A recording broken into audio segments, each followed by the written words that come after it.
सभी मेरे बड़े बुजुर्ग और भाई और साथ में प्रधान मोहम्मद फैजान साहब,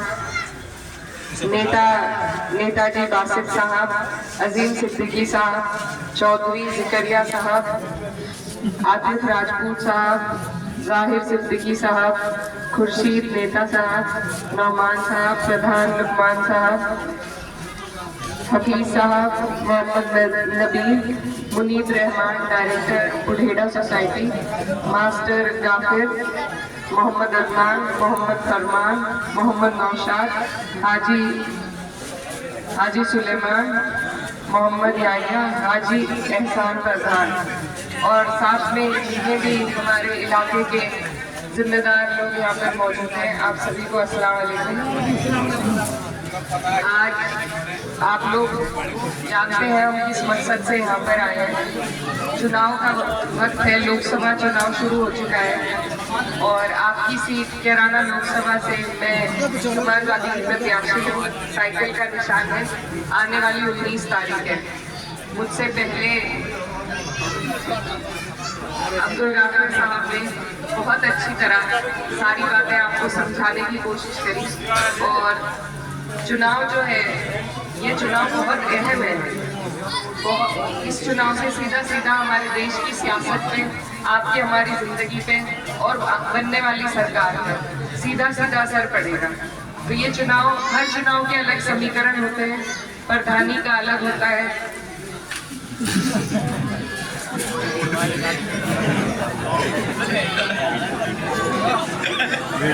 प्रधानी का अलग होता है, चेयरमैनी का, जिला पंचायत का, सबके अलग समीकरण होते हैं, अलग अलग तरीके से उसमें आप और हम सोचकर वोट देते हैं। लेकिन जो लोकसभा का चुनाव है, जो लोकसभा का चुनाव है उसमें अगर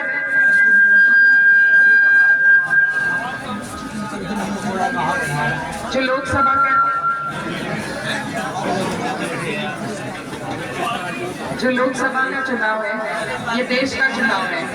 आप और हम जब पूरे 5 साल परेशान रहते हैं और ये सोचते हैं कि सरकार हमारे लिए कुछ क्यों नहीं कर रही, हमारी परेशानियों को दूर क्यों नहीं कर रही, हमारी आवाज़ क्यों नहीं सुन रही, तो उसका जवाब देने का अगर आपके पास वक्त मिलता है तो 5 साल बाद चुनाव का वक्त होता है और हम और किसी माध्यम से जवाब नहीं दे सकते। सिर्फ अपना वोट देकर, अपना वोट सही जगह देकर हम अपना विरोध भी दायर कर सकते हैं और अपनी आवाज़ बुलंद करने के लिए वोट दे सकते हैं। तो ये वही चुनाव है, इसमें आपको और हमें आपसी जो हमारे मनमुटाव है इन्हें भुलाकर हम सबको एकजुट होकर इस चुनाव को लड़ना है। क्योंकि अगर हम इस बार चूक गए तो फिर से यही तानाशाही सरकार हमारे ऊपर मुसल्लत होगी और इस बार इनके मंसूबे हमारे लिए और भी खराब है।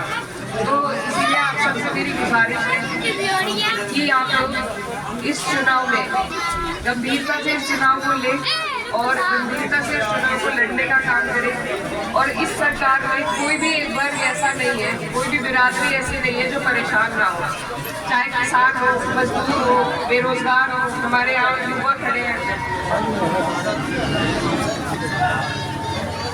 सभी लोग यहाँ पर परेशान हैं और सारी बिरादरी, 36 बिरादरी का हमें सहयोग मिल रहा है।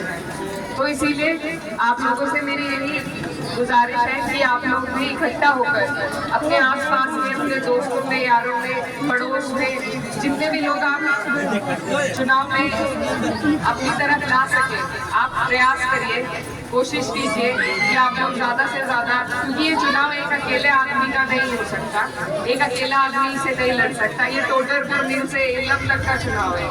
आज मैं आपसे, आप लोग परिवार के लोग हैं, आप लोगों ने हमेशा हमारा साथ दिया। मेरे वालिद साहब का भी यहाँ से गहरा ताल्लुक रहा है, मेरी अम्मी को भी आपने यहाँ से सांसद बनाया था, मेरे भाई को भी आपने वोट दिए थे। तो आप लोग परिवार के लोग हैं और आप ही की वजह से हम लोग यहाँ खड़े हैं। तो आपसे मैं वोट मांगने नहीं आई, बल्कि आपको ये चुनाव आपको सुपुर्द करने आई हूँ। ये आपकी अब जिम्मेदारी है कि यहाँ पर आप इस चुनाव को किस तरीके से लड़ते हैं। ये चुनाव बहुत अहम है आपके हमारे मुस्तकबिल के लिए, हमारे बच्चों के आने वाले मुस्तकबिल के लिए। तो बहुत ही सोच समझ कर हमें चुनाव में काम करना है, इस चुनाव को आगे लेकर चलना है। और आप लोग यहाँ जितने भी लोग मौजूद हैं, जितना प्यार और मान सम्मान आप यहाँ पर दे रहे हैं, इसको बरकरार रखकर 19 तारीख में आपको वोटों में तब्दील करना है।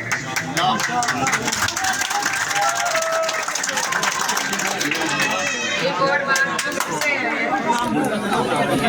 वो ये है कि आपको और हमें अपनी वोट परसेंटेज बढ़ाने का सबसे ज्यादा ध्यान देना है। हमारी जीत का रास्ता अगर कहीं से निकलेगा तो वो वोट परसेंटेज बढ़ने से ही निकलेगा। क्षेत्र बहुत लंबा है, शायद हम दोबारा चुनाव के दौरान ना आ पाए, तो ये आपकी जिम्मेदारी है कि आप लोग अपने घर की, अपने पड़ोस की, अपने गाँव की, अपनी गली की जिम्मेदारी लें और उस दिन देखें कि एक वोट पड़ा है या नहीं। आपको एक वोट डालकर वोट परसेंटेज बढ़ाने का काम करना है, तभी हम कामयाब हो पाएंगे। और सबसे अहम बात यह है कि हमारा चुनाव 19 अप्रैल का है और ईद शायद से 11 या 12 अप्रैल की हो जाएगी।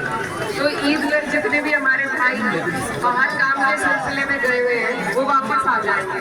तो आप सबसे मेरी गुजारिश है कि एक अहम काम आपको करना है, जितने लोग वापस आए उनको आपको रोक कर रखना है चुनाव पर। एक त्योहार ईद का मनाएंगे और एक त्योहार लोकतंत्र का मनाकर ही जाएगा। तो इसी से हमारी वोट परसेंटेज में इजाफा हो जाएगा। ये चीज़ आप जरूर याद रखें। मैं भी वीडियो के माध्यम से सबको कहना चाहता हूँ कि जितने भी लोग बाहर से आए तो कम से कम 1 हफ्ते का टाइम लेकर आए, ताकि ईद भी मना ले और चुनाव में वोट भी डाल सकें। और आप सब यहाँ पर मौजूद हैं, सब बड़े हुई हुई है। आज रोजे का दिन भी है। पहले तो मैं माफ़ी चाहती हूँ कि मैं थोड़ा देर हो गई, हमें मेरी तबीयत भी खराब है। और दूसरा कि आप लोगों से दुआ की दरख्वास्त है, तो आप लोग दुआ कीजिएगा। बहुत बहुत शुक्रिया।